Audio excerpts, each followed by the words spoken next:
G'day, welcome back to the channel. Now, I'm a bit disappointed, I have to say. I really am disappointed. I'll show you the stats on that last video of the Harry Day Club. Look at it. There's my usual thing, and this is way, way down. People just aren't interested. People are just not interested in looking out for the hobby. It's pretty damn obvious that there's, and I even lost a subscriber because of that video.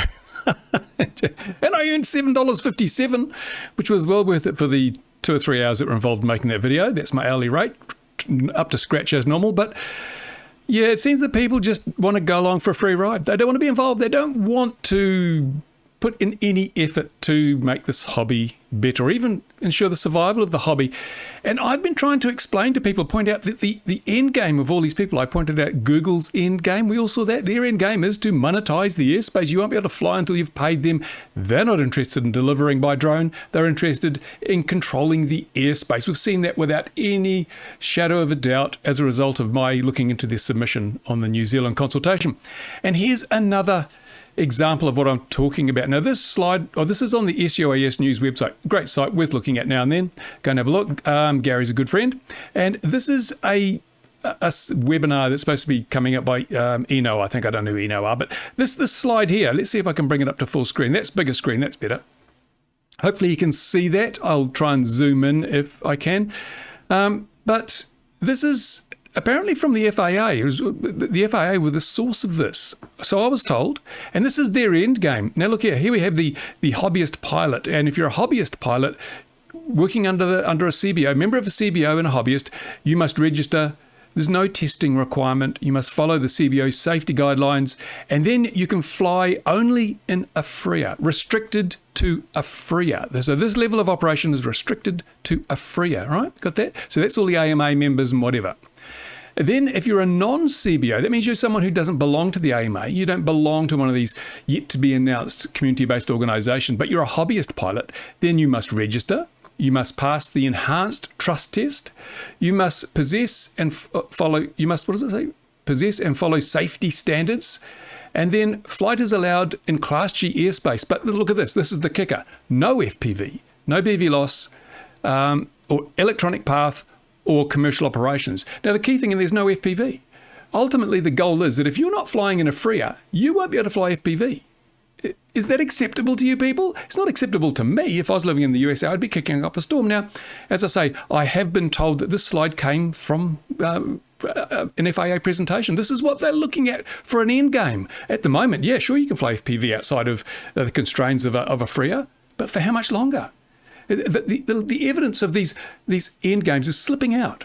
Their ultimate goals are slipping out through the cracks. And I've been warning people for a long time. This is what we're facing. People going, oh, it's fine, don't worry. I'm a member of the AMA, I'll be good. Or, oh, it won't affect me. Really, people, you've got to get off your fat backsides and do something. If you just let this roll over you, well, you're lost. The hobby is lost. This airspace is now so valuable that we cannot... the authorities can't afford to let us use it for free. We're going to be nailed into little corners, little grassy fields, or not able to do the things we want to do, like FPV.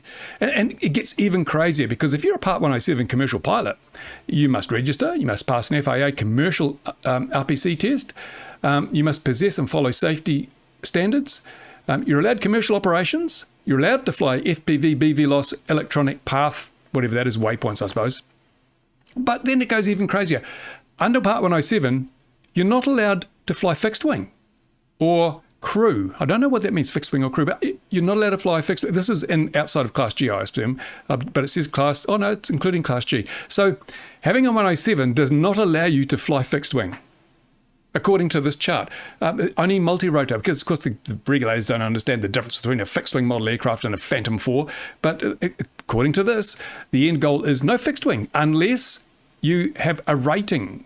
You get a rating, a remote pilot certificate for fixed wing. You could get a separate qualification to fly fixed wing. Now, if you're a model flyer and you want to put your YouTube videos up, you'll have to get a separate rating for fixed wing if this is the ultimate end goal of the whole thing. More rating, more money. It's all ka-ching, ka-ching. It's all, I don't know. So I'd urge you to go and have a look at this I'll put a link to this article in the description of this video. But as I say, people are happy to go and fly while they can, but they're not prepared to do the groundwork. They're not prepared to stand up for their rights. They're not prepared to take a stand on these things. And What are you going to tell your grandkids when they come to you and say, Dad, what was this hobby you used to have? And you say, well, it was great. It was the best hobby I ever had, but well, we can't do it anymore because I was too lazy to get off my fat ass and take a stand.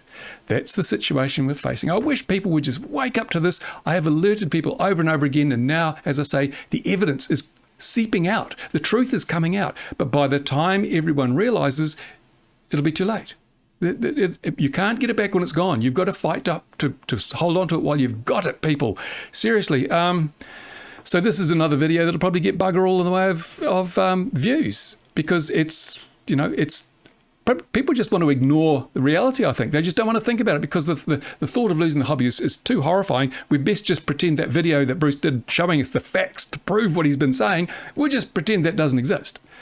That's very sad. That's very sad for all the people who will never get a chance to enjoy the hobby as we have.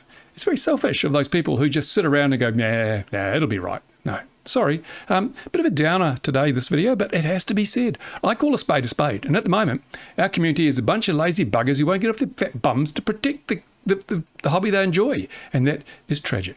3,500 views, when normally at this time I should have had on a video 6,000 views, about half the normal number of views, because reasons. People just don't want to ignore things rather than actually do something. I don't know what we can do about this. I really don't. And we've seen we've got the FPV Freedom Coalition, an organisation set up to protect the rights of FPVers. It's got a handful of members. Handful of members. We know there are thousands and thousands of people flying FPV in the USA and around the world. A few hundred members belong to the thing. I set up the FPV. I set up the web page. I can't even remember the name of it now because just people don't care. We've got about just over 1,000 people joined that, I think. It was supposed to be something that would help represent the entire hobby and put us forward as a safety conscious group. People couldn't be bothered. Out of all the people, the hundreds of thousands, probably millions of people that fly model aircraft around the world, barely a handful could be bothered. And that's the way we're headed. What's going to happen is people are going to wake up one morning and find, oh, let's go flying. Well, hang on a minute. No, we can't. Oh my goodness, we can't go flying. This is terrible. Something must be done. To which I say, by then, it's simply too late. Don't let it be too late. Remember, for evil to triumph requires only that good men do nothing. Don't be a do-nothing. Do something. Get involved. Put up the good fight. Stand up. Protect your freedoms or you will lose them. That's it. That's my video for today. Thanks very much for watching. Bye for now. Over-regulation is like a tumor. It's killing our hobby. It must be terminated. Now!